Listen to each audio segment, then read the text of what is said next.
La Regione ha dato l'ok all'impianto a biometano a Cavarzere, ma l'amministrazione non sta dando informazioni su come stia contrastando questa ipotesi e nessuna informazione trapela da parte della società che realizzerà l'impianto sulla sua natura.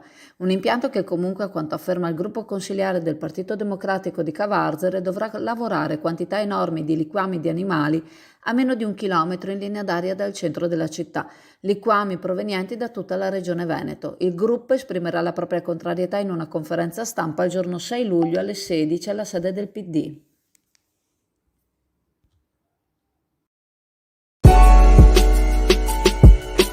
SD Auto.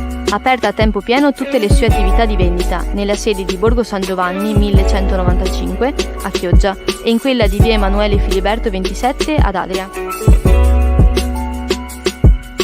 Noleggio auto, officina, carrozzeria e centro revisioni.